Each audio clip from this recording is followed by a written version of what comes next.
And we're rolling. Welcome back. I'm now joined by Ambassador Sawyer of the United Kingdom. Welcome, Mr. Ambassador. Thank you very much. And we have a limited amount of time. I wanted to talk a little bit about the situation of Sri Lanka.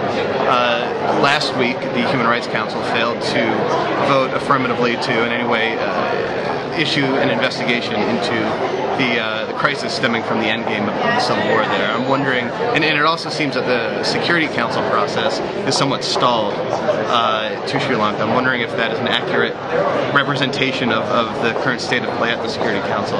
Well, I think that's not a full representation. Okay. The Security Council has been involved on the issue of Sri Lanka now over the last 2 months. And I think the pressures that we brought to bear, the role of the Secretary General, of his senior staff like Mr. Nambiar, his Chief of Staff, and John Holmes, the Humanitarian Coordinator, who have been to Sri Lanka several times and kept a spotlight on the behaviour of the Sri Lankan armed forces. I think that has been an important influence in this situation. Now, let's be absolutely clear about one thing. The Tamil Tigers are a terrorist organisation. We've got no sympathy with the Tamil Tigers whatsoever, and they are the ones who were primarily abusing international humanitarian law by using civilians as human shields, by pursuing a terrorist campaign, and by not pursuing their grievances through political means. Now, we believe that the Sri Lankan government could have taken more care about avoiding civilian casualties, could have been much more respectful of their own commitments about using heavy weapons and so on. But the conflict has now come to an end. What's important now is two things. First of all, that the hundreds of thousands of civilians who fled the fighting are able to receive humanitarian relief until such time as they can go home.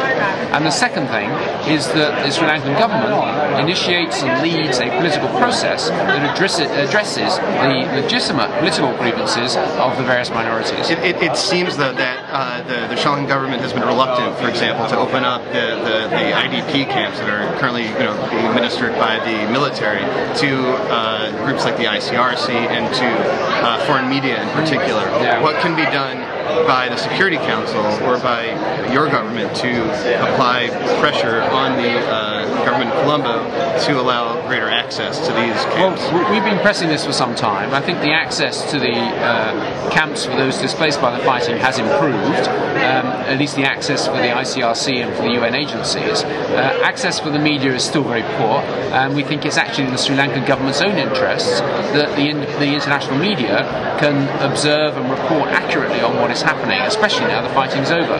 So we'll keep up the pressure on that, but I do think the single most important issue is this political process that we look to the Sri Lankan government to initiate and to lead in order to find a new political dispensation which gives no basis for extremists in the Tamil community or any other communities to pursue their concerns by fighting. I guess finally, would you, as part of the political process, would you support some sort of accountability mechanism for those Sri Lankan military leaders as well as the Tamil Tiger militants to face some sort of justice and some sort of judicial recourse to what apparently have been terrible human rights atrocities committed? Well, we certainly think a proper investigation into the events in the Vani area where the Tamil Tigers had their last stand, I think would be important. It seems that most of the Tamil Tiger leaders themselves were killed in that final conflict. The Sri Lankan government did agree to the Secretary General's demand during his recent visit that there should be a proper investigation and accountability on the Sri Lankan side. Now, in international law, this is primarily a responsibility for the government concerned, and the Sri Lankan government have given an undertaking that they will do this, and we look to them to fulfill that undertaking.